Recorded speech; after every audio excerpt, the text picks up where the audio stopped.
Hi, everybody. I'm Q, and welcome to my tapes, the Instagram to BBL Pipeline. Do y'all see that? The Instagram to BBL Pipeline. It is time.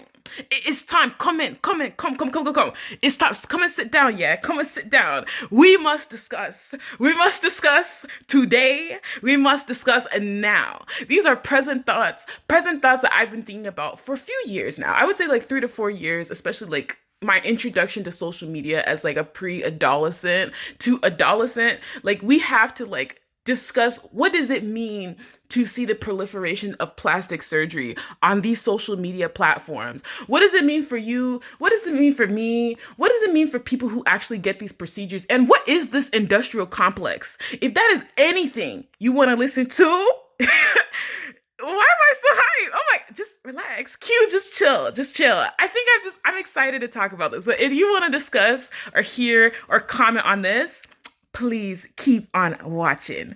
Okay, we can't even begin this sort of conversation without talking about when you are pretty and when you are not. I literally just made a video about this. We can't talk about the idea of what plastic surgery might mean, whether you want it, whether it's for aesthetics, whether you have body dysmorphia, whether you feel coerced to do so to progress and get access to capital, which I discuss in the pretty privilege video, the power of beauty. What does that mean? What is that? And what is the demise of beauty? Because we are going to be taking notes from that video. Like I said, that video is the starter palette. That's the starter palette. That's like the basis of kind of the thoughts that I'm running with. So if you want some context for what I think in more depth on pretty quote unquote privilege, you can go ahead and check that out. Let's begin. What does it mean when you don't have, what does it mean when you have it and when you don't? When you don't, you notice when people do, they get access to capital directly, especially if you are a woman, right? We can't discuss, and the reason why this disclaimer is so important, because I want it to be made very, very clear that this is not a video to make fun of people who have plastic surgery, please. You can't make fun of people who have the pooch in the stomach. And then you're like, oh, but I don't want you to get lipo. Oh, but then when you get lymphatic drainage massages, that's a problem too. You can't make fun of the people who the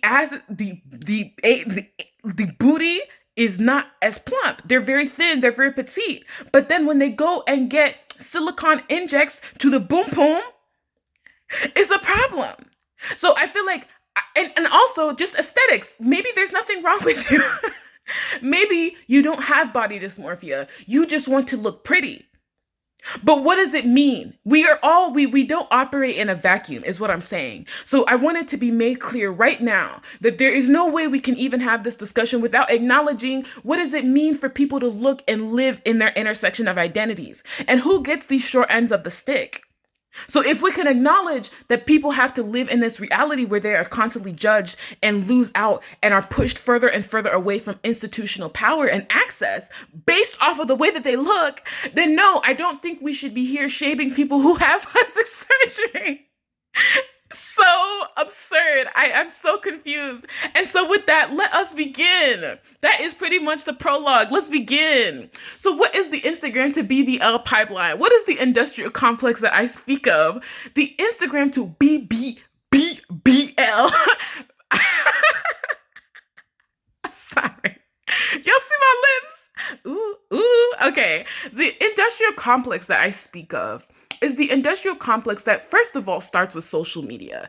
It used to be through broadcasting and entertainment and TV. And multiple people have talked about this before. The ideas of people who we see on the internet, people who we see are able to benefit from the way that they look in traditional entertainment, and how those people from traditional entertainment make their way onto like paper, such as like magazines. I haven't even said that word in like years. I feel like I haven't seen a magazine. Well, I'm Gen Z, okay?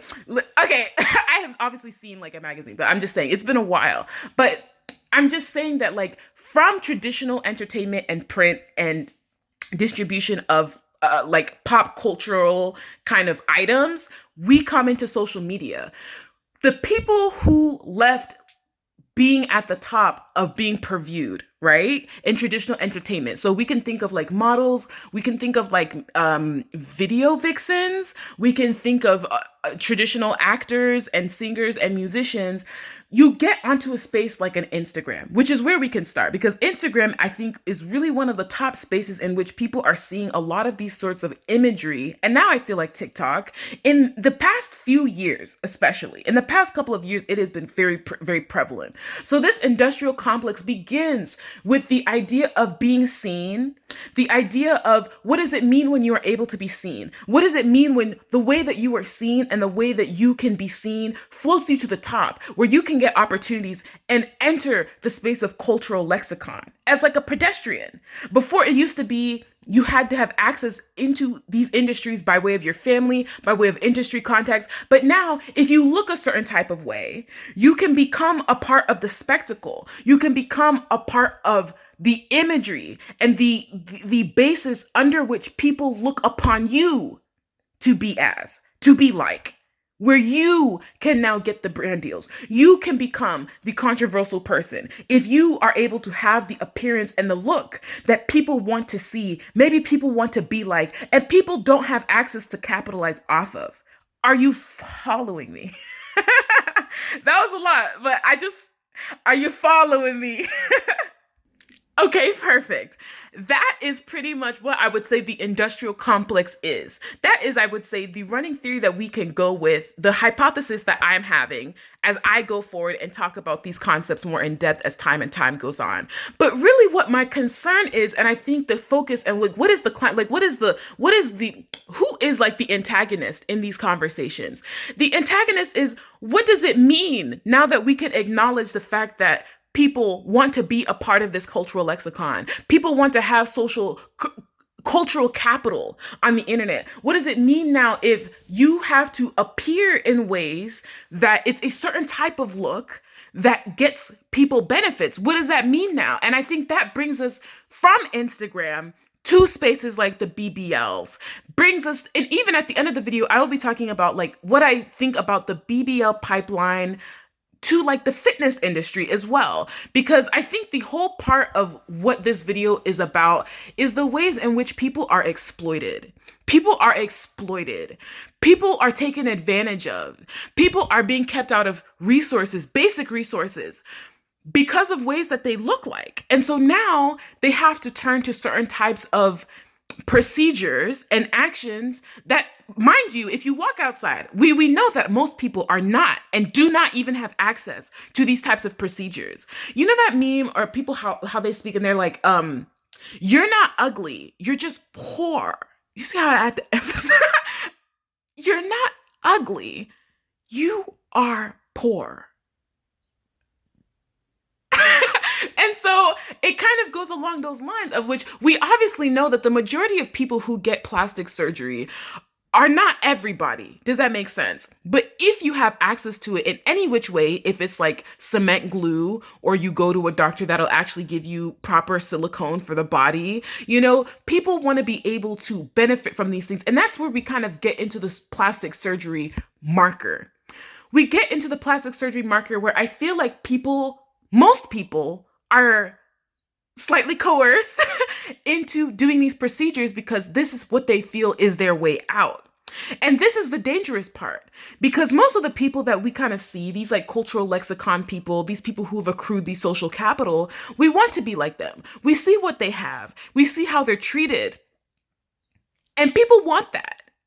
And so that is kind of where we begin with, what does it mean when these trends are over? What does it mean when people kind of start to get into these sort of procedures, but then things change?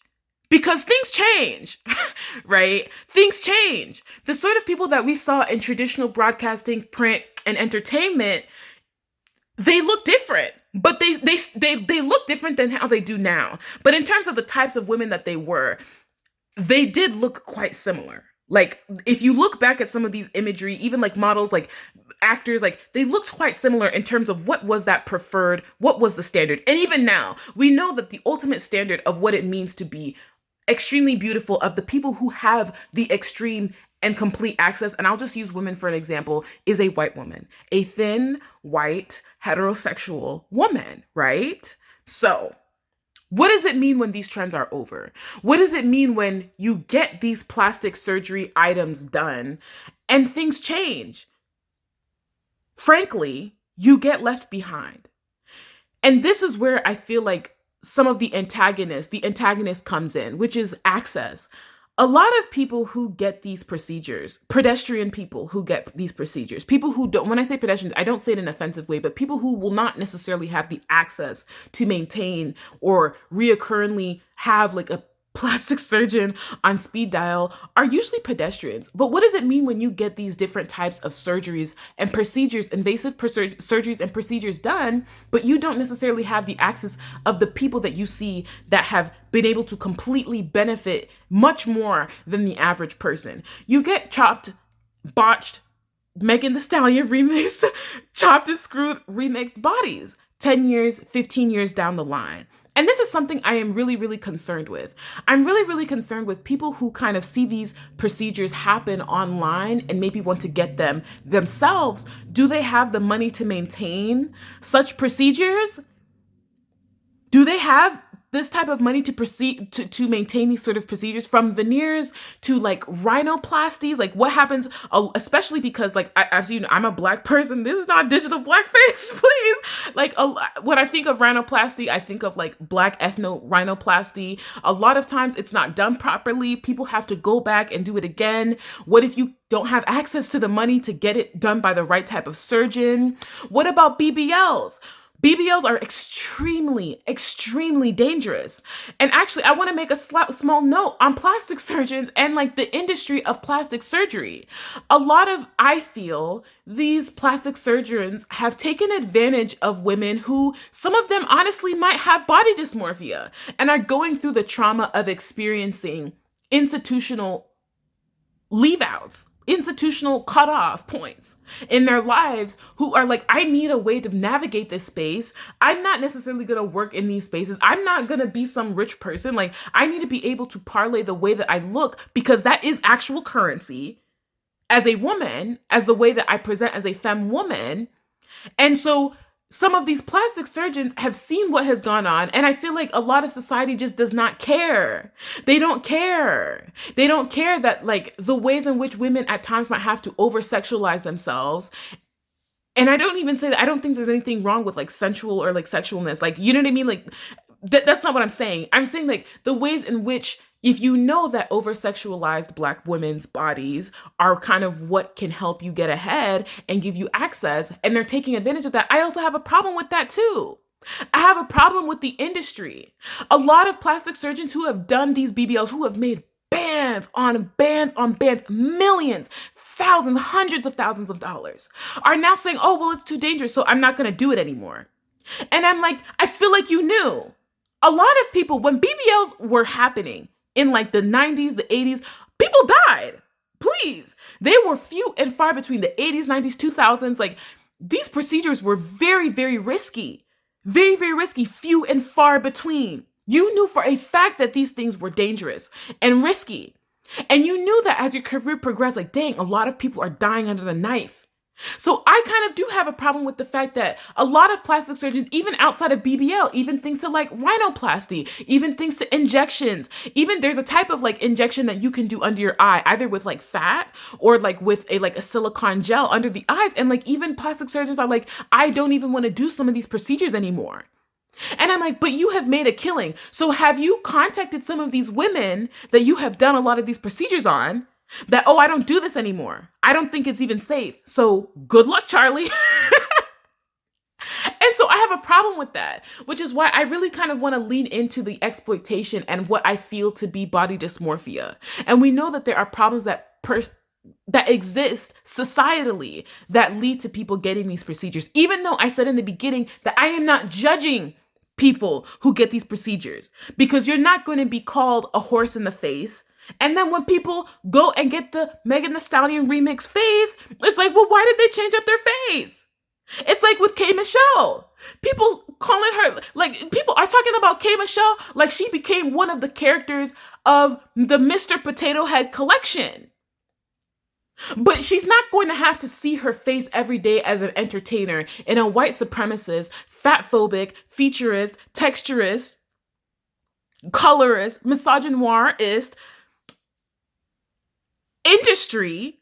And then when she changes her face, she gets her hair done, she puts a filter on in the videos, and people start kind of lamenting on that too. There's no real faces. Don't put the society's ailments onto these women, is what I'm trying to say. Does that make sense? So as you can tell, I'm trying to criticize what I find to be the society and the industry that even exists for people who have these problems that I feel like may not necessarily want them per se, but get them because they're just like to quiet the voices in my head, to quiet the trauma of being treated the way that I'm treated. I am going to get this done, and this is what I'm about to do. Are you following me? Which leads us to, I feel like, the third part of this video. How are people able to maintain this? And this is really just a question, because I've already asked this, because a lot of people, the numbers are not adding up. People are going to get left behind. People are going to be left behind.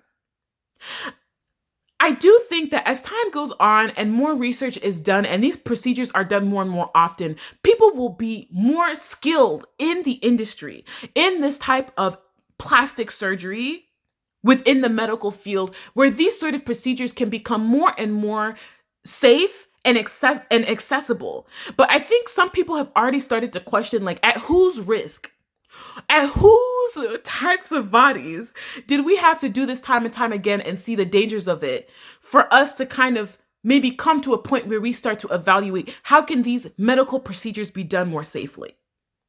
Which is how a lot of Black women have been coming up in this conversation.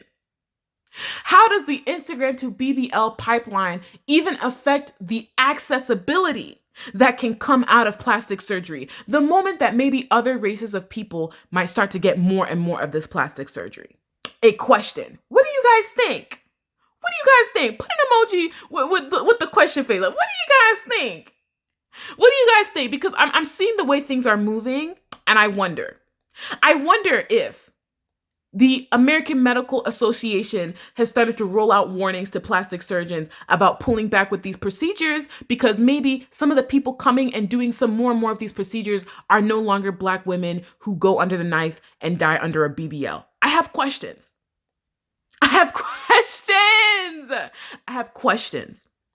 So here is where I have to go in the fourth part of the video, and I would say the conclusion of this video.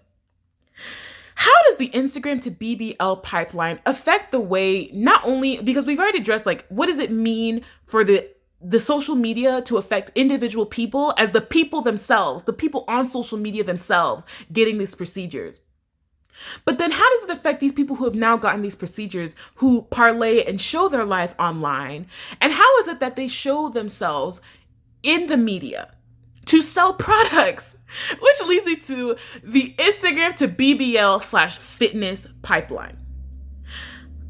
I have taken special care in this video to make it very clear that I'm not really blaming women or people who get these procedures to feel better about themselves. Either they have body dysmorphia, either they just want to be treated better, they need more access, and they're getting it. But now I want to end on what are my thoughts around the ways in which these people at times parlay surgeries that they have gotten into capital by way of exploiting people who don't have it.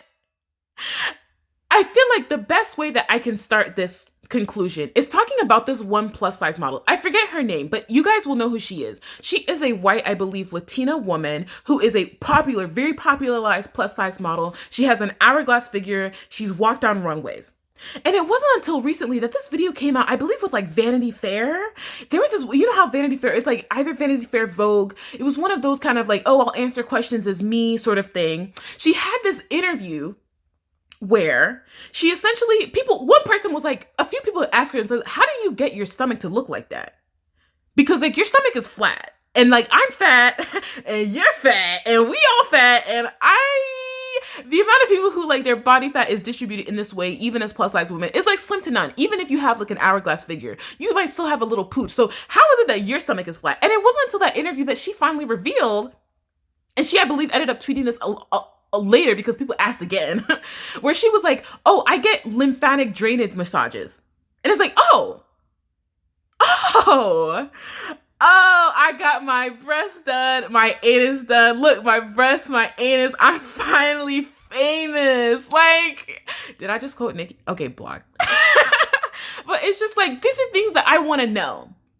The Instagram to BBL pipeline to fitness, pipeline to parlaying to selling products pipeline, where you utilize your body and sell to other women who might never have the access to BBL to get products in certain ways, I feel warrant disclosures. And that is how we are ending this video. Disclosure. I feel like a lot of people on social media need disclosures. As we know with COPPA and YouTube, children need disclosures.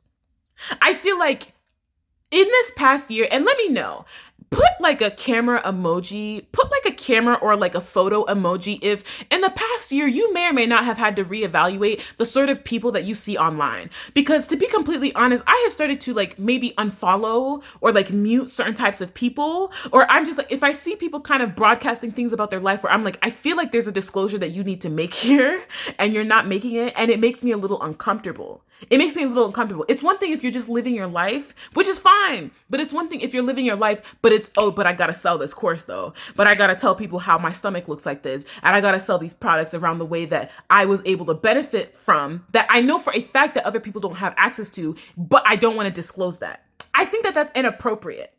So when we talk about this Instagram to BBL to fitness pipeline, I have problems with the ways in which people do not disclose things. I have a problem with the ways that influencers do not disclose. What does it mean when I have a liposuction done? I have had an invasive procedure done, and I am now selling a course to you guys, a program to you guys on how to look like me. These are complete extremes. And if you are in the fitness industry, you already know people who don't even have BBLs, it's a lot of duplicitous actions going on, a lot of body dysmorphia, a lot of extremes on the end on how people perceive their body. But then people in whatever struggle that they are going to or things that they have resolved by fire, by force, #surgery, they don't want to disclose. And I have a problem with that. I think this will have to warrant its own conversation. I've talked about this before a little bit in the Moon X Cosmetics with Ari Fletcher and the whole kind of thing that was going on with Par Moon X and the whole thing where it's like they didn't want her disclosing that she went to an esthetician and a dermatologist and got a series of medical peels that renewed her skin, peeled her skin literally off, and that is why her skin was clear. And they were going back and forth over text and publicly around, oh no, don't tell people that. I have a problem with that. You are selling products in which the product is her face and the oil is the promotion. Why is it that she's not allowed to disclose that she got a chemical peel and works with an esthetician and a dermatologist? Is it perhaps that if people knew that these procedures were done, people would call into question whether or not these products work? And that is my problem. The taking advantage of people who won't have access by making them somehow believe that you achieve these results by natural means. I have a problem with that. I don't have a problem with you as somebody who got a BBL and working out in the gym. But if you got a BBL and working out the gym, and you got a liposuction, why don't you just tell people that? Like, oh, I have to maintain my bodies anyways. I actually do have to maintain my body anyway. So maybe I should be doing a program on, hey, as someone who got a BBL, why don't y'all sell programs on like, this is a workout routine for people who have BBLs? That would be great. You got these procedures done, and this is a good way that you can do to maintain your body so that the fat displacement that was done invasively can be maintained. We shall stop here. This is the first Part 1. This is like the first kind of rendition and running thoughts and hypotheses around the Instagram to BBL pipeline. If you guys made it this far, go ahead and put a fruit emoji. Oh my gosh, you guys are so sweet. I have been thinking about this for a while. This is kind of like a little discombobulated, but I was just trying to run through this from the social media angle to what it means to actually get these procedures, to having these procedures and then rising into the lexicon to rising into popularity by looking and being a standout person who looks the way that they do, to what does it mean when these trends are over? What does it mean when these body types are not popular anymore? Can you maintain this? Is this safe? What about the people who watched you and then got the procedure, but they don't have money like you? They aren't getting Dubai'd like you. If you know, you know. And I'm not, if you know, maybe they're not doing sex work. Maybe they're not in a position where by way of like getting on social media and then probably like fraternizing with certain types of men, you get certain types of gifts. Maybe these people don't have that. Maybe they're just like the local pretty girl. Does that make sense? They're pretty, but locally. They aren't getting the extreme amounts of capital that you are getting. So can they maintain it? What happens when the trends are over? What happens like 10 years down the line? Sometimes like your boobs, like even like for silicone, sometimes like you need to flip, change around the silicone. What if you need to take it out? That costs money too. Do people have $10,000 to $20,000 laying around? The question. So with that, this has been another one of my tapes. Thank you so much. Oh my gosh, thank you so much for watching. I'm recording this before I go live next, and I found this Spongebob drill.